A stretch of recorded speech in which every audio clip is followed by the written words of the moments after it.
This is the Montana Outdoor Podcast, brought to you in part by Rocky Mountain Truck and Trailer in Missoula, home of Boss Snowplows, CEM Truck Beds, and Diamond Sea Trailers. Just go to rmtte.com for more information. And by Superior Hardwoods of Montana, home of the largest selection of in-stock high-end wood products and flooring in the western United States. Let them guide you through the woods at superior-hardwoods.com. Now, get ready for more fascinating topics and the most interesting people you will ever find in Montana's great outdoors. We offer new podcasts most every Saturday. You can get a link to these podcasts by going to our website, montanooutdoor.com, or by going to our Facebook page, or just send an email to Downrigger at montanooutdoor.com and say send a link to my email. It's that simple. Now let's head out with your host, Downrigger Dale, and see what's going on in Montana's great outdoors. Thank you very much, Manny. And as Manny just said, I am Downrigger Dale. And, this is the time of year, folks, we start thinking about, well, what's ahead of us here? Where are we going next? And I thought, this would be a good time to talk a bit about where Montana's outdoors are headed. And by that, I mean like Montana's outdoor economy and rules and regs and different things like that. So I thought a good guy to talk to about that would be the guy that's steering the ship, the guy that's at the helm of the state, our Governor Greg Gianforte. And let's see what his thoughts are on where we go next in the outdoors of Montana. Talking with Governor Gianforte here, we got a lot to cover in a short amount of time to do it, so I'll jump right into it, Governor. The outdoors obviously is a big part of Montana's economy. Do you have an idea about how big Montana's outdoor industry is as it relates to Montana's economy? Well, first, Downrigger, thanks for having me on. It's always a pleasure to speak with you, and Happy New Year. It's not only important to the economy. You've heard me say this before. It's in Montana, outdoor recreation, whether it's hunting, fishing, climbing, paddling, whatever it happens to be, is not what we do. It's who we are. And people across the country have realized this too. So we have seen, and I think the pandemic drove this, more people wanted to get to beautiful places. Yeah. So between 2021 and 2022, we saw a 14% jump in Montana's outdoor economy. Wow. And the hardworking folks in this sector, it's about 27,000 jobs here in Montana. And it's over a $2 billion industry. Now, that causes some consternation for folks because being Montanans, we like to spend time in the field, and there's more people in the field, right? And that's why we've made it such a priority to expand access for people that want to enjoy the great outdoors. And there's a whole bunch of things I can point to in that regard. We in a historic way, last legislative session, we brought together sportsmen and women, landowners, because a lot of the land in Montana is privately held, and conservation groups. It was an kind of a collection of folks that hadn't always been around the table. These are groups that tended to sit behind keyboards and just shout at each other. Right. And we sat them down and said, listen, folks, we have more in common than separates us. And we came up with some pragmatic ways to increase access for Montana sportsmen to the lands they love to hunt. Well, as an example, one of the things we did was we doubled the cap on the block management program. And what this does is it encourages private landowners to put their land into block management that provides more access for hunters. In some other areas, we weren't not all the quotas were being set properly, and landowners were having trouble with, damage to their hay bales and things, and that we had hunters that wanted to hunt elk. Mm-hmm. So that seems like we ought to be able to find some common ground there. And so, these shoulder seasons, these extensions, but it was done not because we had all the answers. It was done because we got people around the table. We encouraged them to look for the things we have in common. If something was a no-go for somebody, okay, well, we can't agree on that. Let's focus on the stuff we can agree on. And there was plenty of it.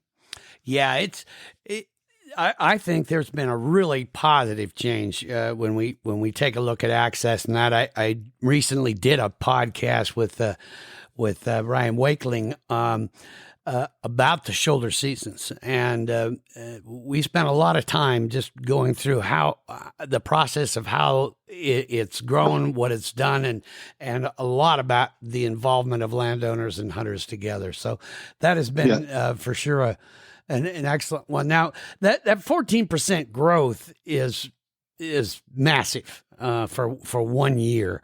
Do you foresee for 2024? Do you think that kind of growth is going to continue in the outdoor industry? Well, I think we will continue to see growth because the Montana brand just gets hotter and hotter. People want to come here and experience it. But I also think we can diversify this outdoor economy quite a bit. And here's what I mean. I'll be down later this month. We'll be down to SHOT Show in Las Vegas. Mm-hmm. Montana now has more firearms and ammunition manufacturers per capita than any other state in the country. We love our guns. Yeah. And we defend the Second Amendment. And not every state is doing that. In fact, I had an email exchange with a gentleman yesterday who is moving 2 firearms companies to Montana. In addition, next week, we'll announce a major ammunition manufacturer moving their operation, creating 100 jobs here in Montana. So the outdoor industry, I think the definition is evolving.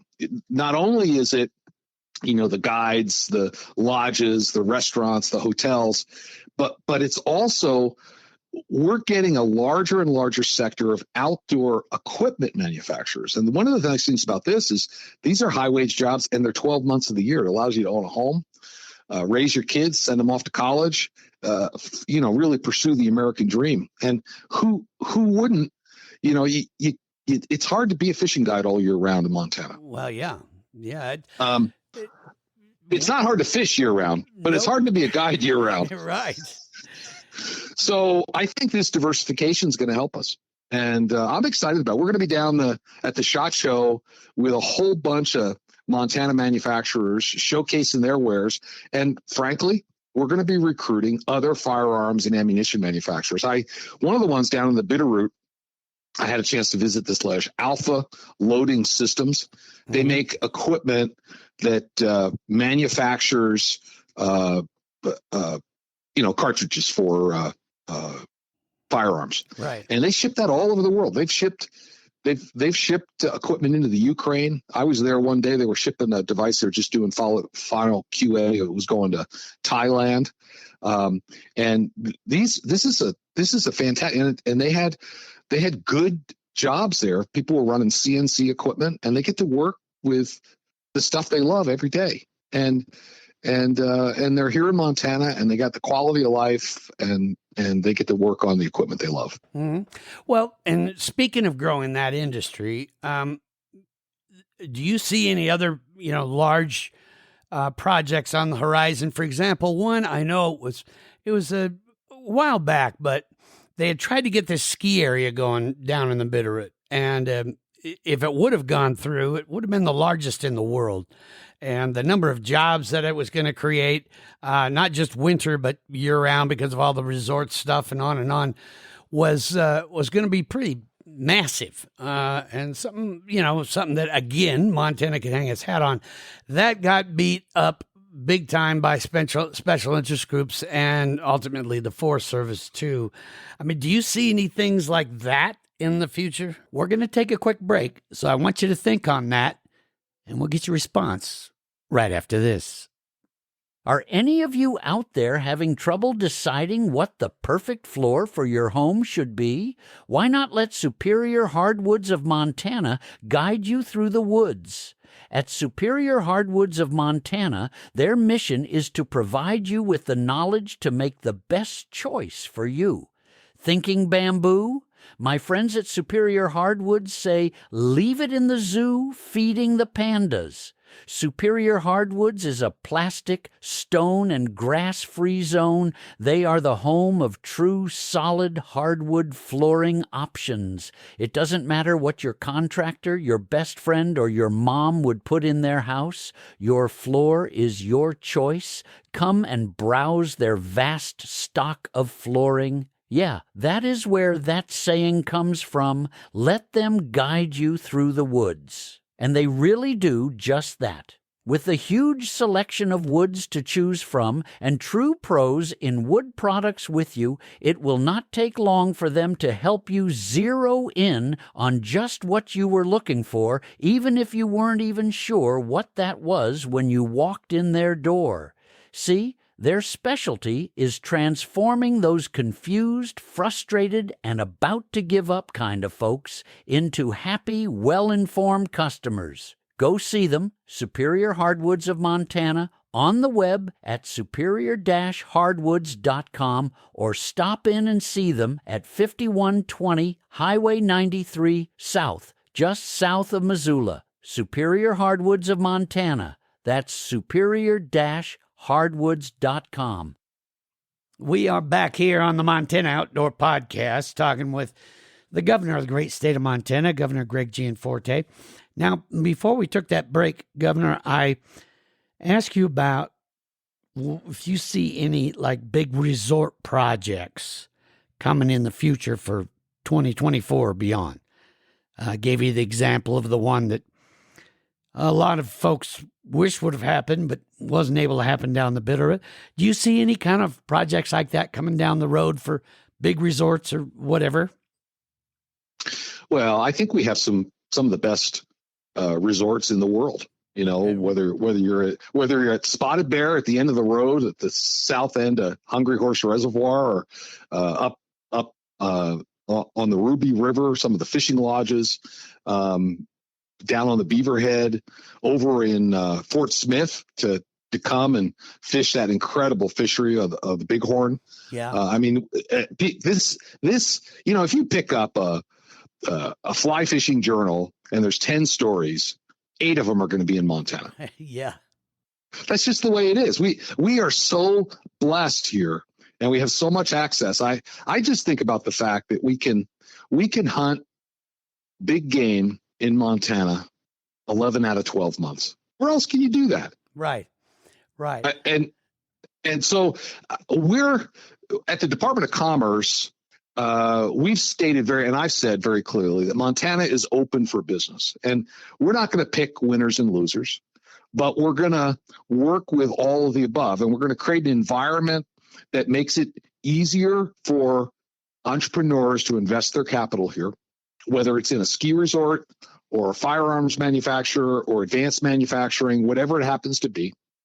And, you know, because we've lowered the taxes, reduced the red tape, paid off all the state debt, this is very appealing. And the Department of Commerce now has about 150 companies that we're recruiting, many of them firearms and ammunition manufacturers, as well as advanced manufacturing.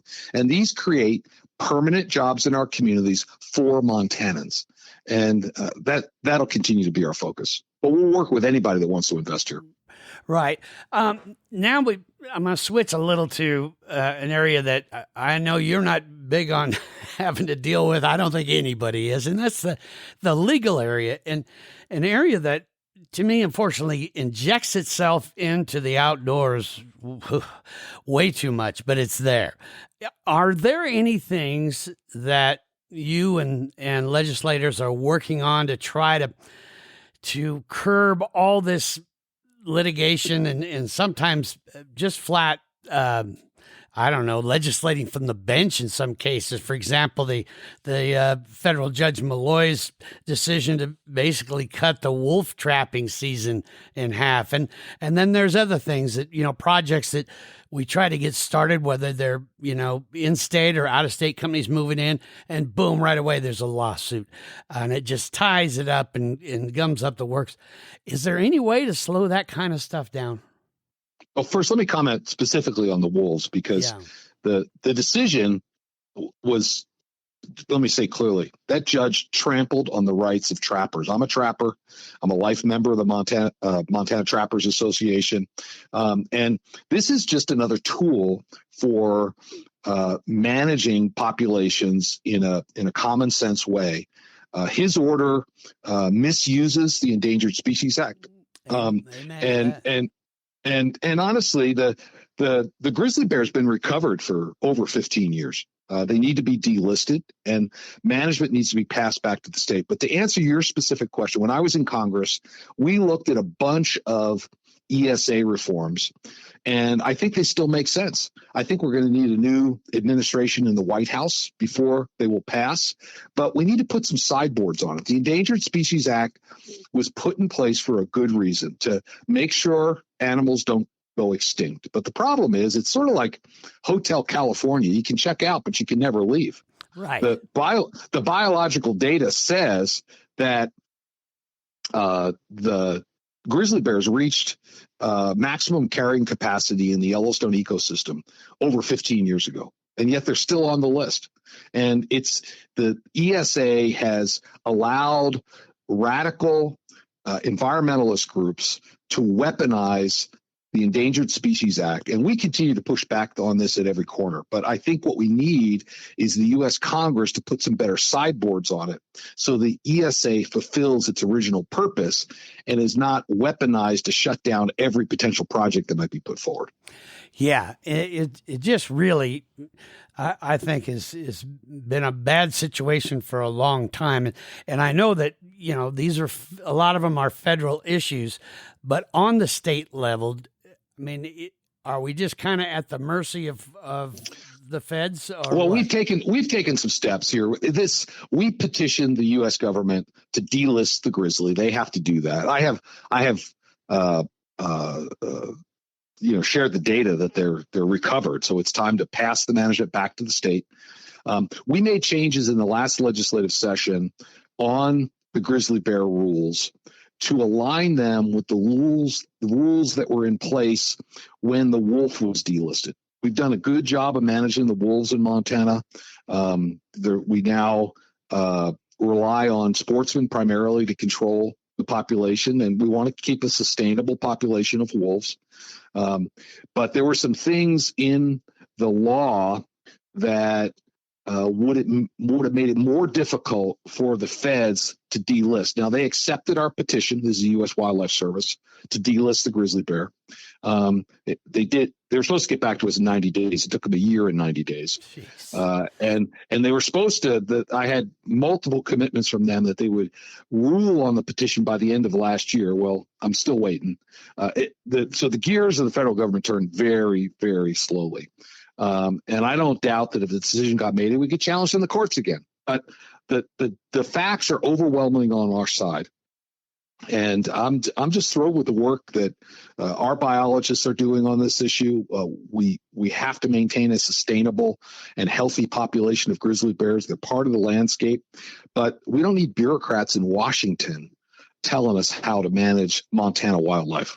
Well, yeah, I mean, it just seems to be common sense that, that the folks that are actually actively managing the outdoors manage the animals within it. And it gets pretty sticky when all this stuff keeps coming up like that. Now, Governor, we're going to take another quick break here. And when we come back, I want to talk to you a bit about potential growing pains. We're talking about all this great stuff that might be in Montana. Of course, that's going to bring more people in. So I want to get your thoughts on all that right after this. The other day, I was out doing a little shopping and saw a fellow pull up in his side-by-side ATV, and it had a Boss snowplow mounted on the front of it. I just had to stop and tell him how amazed I was to see the perfect-sized Boss snowplow mounted on that like it absolutely belonged there. I said I had no idea that Boss made a snowplow that fit so perfectly on an ATV. He said, yeah, me neither. But I went into Rocky Mountain Truck and Trailer in Missoula, Montana, and told them I really needed something that could help me use my side-by-side to plow smaller driveways and sidewalks. And I'll be darned if they didn't have the perfect thing. It does an amazing job and has given my snowplowing business the perfect tool. The folks at Rocky Mountain Truck and Trailer mounted it on my side-by-side and showed me how to make that thing work like nothing I'd ever seen. Well, folks, that's Rocky Mountain Truck and Trailer for you. They always know how to help anyone get the job done, whether it's the perfect Boss snowplow that obviously fits on any kind of rig, to the best dump trailers and truck beds. Folks, I just can't think of a better place to send you to. They have a full service department and can even help you get financing so you can get what you need right away. I hope you're having a great and safe winter out there, and if you're not, remember Rocky Mountain Truck and Trailer, because chances are they have just what you need to make this winter the best you've ever had. Go see them at 5680 Expressway in Missoula, Montana, or on the web at rmtte.com. That's Rocky Mountain Truck and Trailer, rmtte.com. Go see them and have the best winter ever. We are back here on the Montana Outdoor Podcast talking with Montana's Governor Greg Gianforte. Now, Governor, there's a lot of people that will say, okay, all this stuff sounds great, Governor. There's, more and more people are being exposed to Montana and all that it offers and that. But of course, then that brings more and more people wanting to move in. I mean, it becomes kind of a very tight, fine line that a lot of states try to walk in saying that, hey, we're going to be true to our values and everything that made us the great state we are. But on the other end, we're going to keep bringing more in and trying to build better and higher paying jobs and all that. Where are you at there? I mean, I've never really seen a state be able to completely walk that line and keep it pure. Is there a way for Montana to not lose all of its innocence here?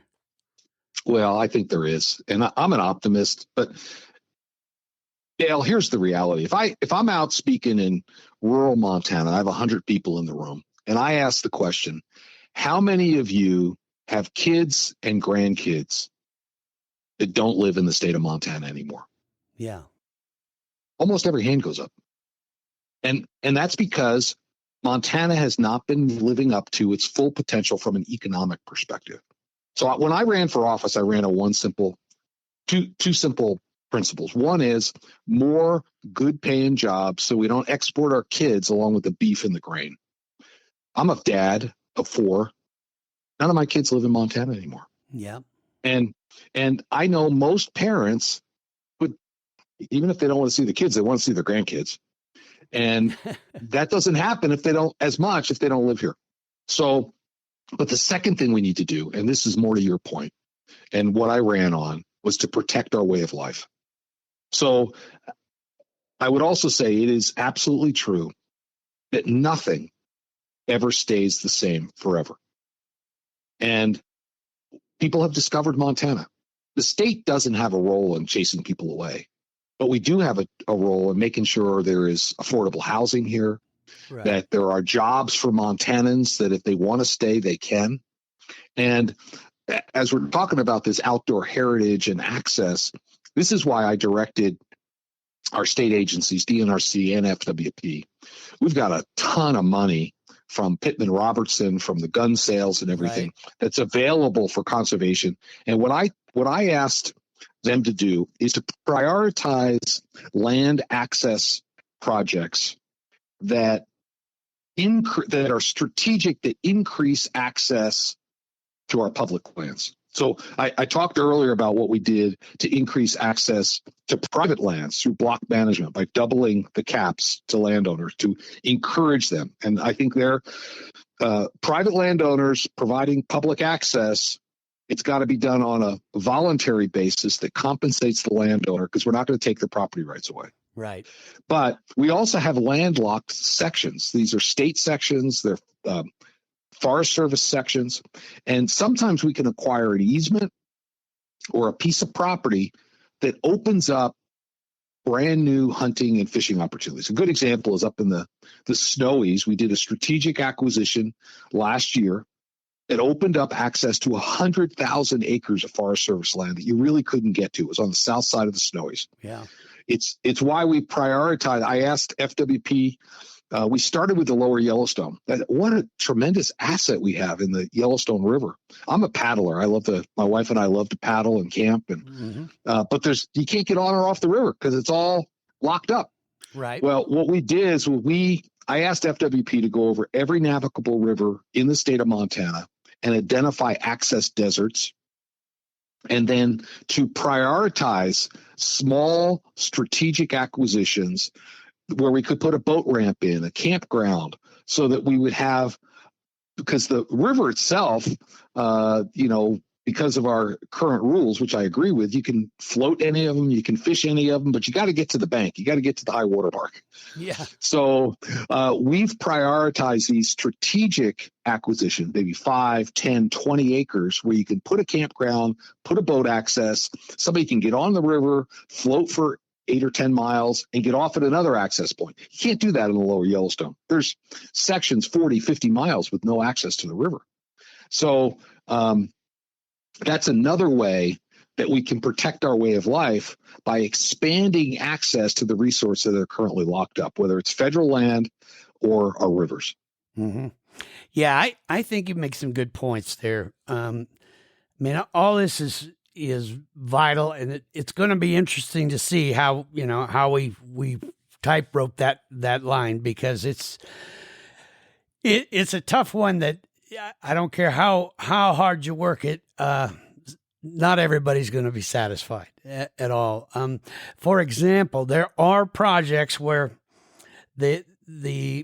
and I think most of us that love the outdoors, we like to see higher paying jobs and more jobs coming in. I mean, it just gives us a ability to go buy better toys to play in the outdoors with. But there are sometimes those projects will bump heads. One comes to mind, it's a Black Butte copper mine.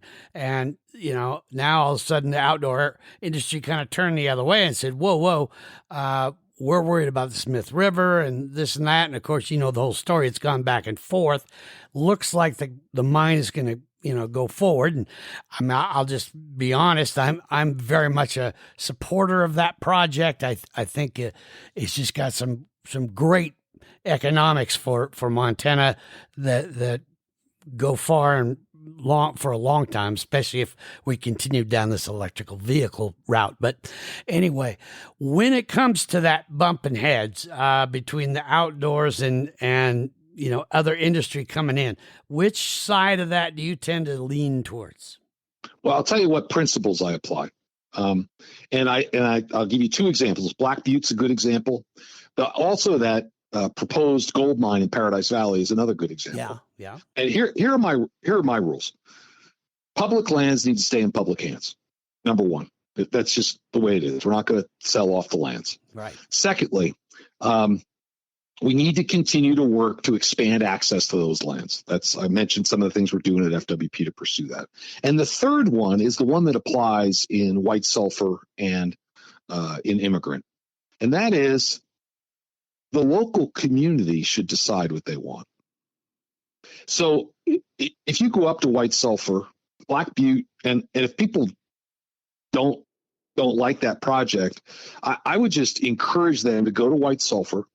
Black Butte mine has a retail location on Main Street. Yep. Where they've done outreach to the community. And I will tell you, the county commissioners there in Mark County, they want that project. Yeah. The whole community wants that project. Yeah. I've toured it, and I was impressed with what they've done and the precautions they've taken to make sure there's not an issue. Now, so in that particular case, because the local community supports it, I support it. When I was in Congress, there was a gold mine proposed in Immigrant Gulch, and it was a Canadian company, and the local community came together, over 400 local businesses, the river guides, the tour groups, and they opposed it big time. And I introduced the bill and carried it in Congress to remove mineral development rights from the Forest Service in Immigrant Gulch. And we got that passed, and it's done. So I think public lands stay in public hands. We got to be working to expand access. And thirdly, the voice of the local community is paramount. Yeah. So the challenge is we have very loud people in San Francisco Jeez, yeah. who are trying to tell us how to live our lives. And frankly, when they call our office, it's like, what community in Montana are you calling from? If they say San Francisco, I don't care what they say. Right. Because I serve the people of Montana. And in particular, when these issues come up, I'll be on the side that the local community's on. Yeah. Yeah, I like that approach a lot. I did a podcast a while back with the folks from Black Butte Copper Mine, and a lot of people really enjoyed that podcast. Got a lot of really good answers, and I will be doing a follow-up podcast actually from that location, and we'll be talking to people from the community as well. And I think that project is probably going to be one of those that others aspire to because of that local involvement and how much, when you really learn about it, how much the local community has been and will continue to be part of where that project goes. So I think that's a good rule of thumb to look at as we move along here. So Greg, we've covered a lot of different areas about, the outdoors in Montana. If you were ever to get magical powers, and so far I've heard you haven't quite got there yet, but if you had that magic wand and they said, okay, you can wave that and have anything you want happen within the outdoors of Montana, if you could do that, what would Governor Gianforte's magical outcome of Montana's outdoors look like? Well, I think it goes back to access. I'd like to see access available to every acre of public land. I'd like to have collaboration between landowners, sportsmen, the outfitters, conservation groups, without the friction. I learned early on in my administration that the issues that FWP deals with are more impassioned than the other 12 agencies I run combined. Mm-hmm. Because, as I said at the opening, I mean, hunting and fishing is not what we do. It's who we are. And these decisions go not to some policy decision. They directly impact our day-to-day lives. I mean, you're in the field a lot. I'm in the field a lot. I try and get out at least one day a week. And it settles your soul. And it is so important to who we are as Montanans. And yet we've got a lot of friction here. So I think it's really two things: expand access and bring people together so we have less friction around these issues. We have so much more in common than separates us in Montana. And let's sit down and talk about it. Yeah. Amen to that. Lastly, I follow you guys on Facebook and that, and I know a ton of people around the state do, and on Twitter, and I think you're very much a true outdoors governor, and I'm probably one of the more active outdoor governors we've had in modern times in Montana. Those pictures don't look photo op-ish, if you will. I mean, you guys, you and Susan truly love getting in the outdoors, don't you? Oh, we do. And over the Christmas break, between Christmas and New Year's, I spent 3 days out hunting lions and wolves. And we saw a bunch of wolf tracks and turned out the dogs a couple times on the lions, but never connected. But it in my mind, I mean, the best way to ruin a good day of hunting is actually shoot something. Yeah. It's just good to be out there. And so my big victory in 2023 personally was I found the best ever wild duck recipe. Oh. And I think there are a lot of people searching for a wild duck recipe. And I love to hunt and fish, and I love to entertain using the fruit of the field. Sure. So I know there's a lot of people out there searching for a way to cook duck that their wife will eat. And so let me share it with you. Put 6 duck breasts in a slow cooker. Add, I think it's a 7 or 9 ounce jar of hoisin sauce. This is a Chinese, like a barbecue sauce, sweet sauce, and a dark beer. Cook that for 5-6 hours. Take those breasts out of the marinade, shred them with 2 forks, so you end up with like shredded pork, except it's duck breast. Yeah. Then you pour the rest of what's left in the crock pot. Pour that in, mix that in. Add a couple of tablespoons of plum sauce, and you end up with this shredded duck breast. I call it Montana Mushu duck. Get little 6-inch flour tortillas, soft ones. Slice up some scallions. Put a couple of heaping spoonfuls of that shredded duck in the flour tortilla. Add a scallion and go to work. Wow. That sounds great. Now, you're going to have to send me a picture of that. I'm sure you've taken a picture at some point. Okay, I'm sure I do. And we'll put your recipe in there, too. I'll try to have that in the podcast notes here for everybody. And my other little victory last year, outdoor victory, was I really love pursuing new species. Yeah. And mixing it up. So last year was the year of the rabbit. You know how many species of rabbit we have in Montana? Oh, I used to know that too. How many? We have 5. 5. We have 5. Yeah. Now there's like 3 subspecies of jackrabbit, similar with cottontails, but the major ones are jackrabbit, snowshoe hare, cottontail. There's a pygmy rabbit, which is actually on the endangered species list. Yeah, you don't want to shoot that one. No, you don't. And the last one is a pica. And you've seen pica. They're above 8,000 feet in the rock piles. So last year I made it an effort to harvest one of each, except the pygmy. Right. And I succeeded. It was kind of fun.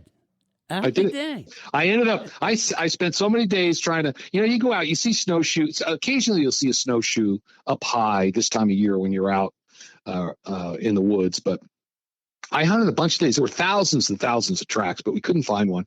Then I finally Googled snowshoe hare. You know what the first word that came up was? What? Nocturnal. So I switched methods from spot and stalk to I got some old wire and I snared one. So there you go. Anyway, well, and now it's mounted and it's sitting on my desk in the Capitol. That is awesome. You know what's going to happen is someone's going to now hear this and do the cartoon of you like Elmer Fudd and going very, very quiet. I'm hunting wabbits. That'll be that'll be the next thing we see. But I think that's fantastic. And Governor, I want to thank you so much for your time. My pleasure. And this has been a great discussion, and one I want to continue going with you as we get into the year. But I think the future looks good, my friend, for Montana's Outdoors. Thank you. For coming on the podcast. I'm not hard to find. It's my pleasure, and to everybody, have a happy New Year. Thank you very much, Governor, and happy New Year to you and First Lady Susan Gianforte as well. Well, there you have it, folks. Governor of Montana giving us a peek into the future here and where he sees the Montana's outdoors going and our outdoor economy going. Well, what do you folks think out there? Does the governor have a good plan going? What do you think of some of the answers to the questions? We'd love to hear from you. Manny's going to give you my email address here just shortly. Use that. Let me know what you think about that. Also, be sure and go back to that podcast description. There's some links in there that can get you to some of the things that the governor and I just talked about with you too. So check all that out. Thanks so much for joining us, and be back here again real soon. Next week we drop another one. Going to be talking about the weather and the weather prediction for Montana for 2024. Till then, take care, my friends. Thanks for listening to the Montana Outdoor Podcast. It has been brought to you in part by Superior Hardwoods of Montana, home of the largest selection of in-stock high-end wood products and flooring in the western United States. Let them guide you through the woods at superior-hardwoods.com. And by Rocky Mountain Truck and Trailer in Missoula, home of Boss Snowplows, CM Truck Beds, and Diamond Sea Trailers. Just go to rmtte.com for more information. So what did you think of today's podcast? Send your questions and comments to Downrigger at montanooutdoor.com. We should be dropping a new podcast this next Saturday. Until then, we will see you soon out in Montana's great outdoors.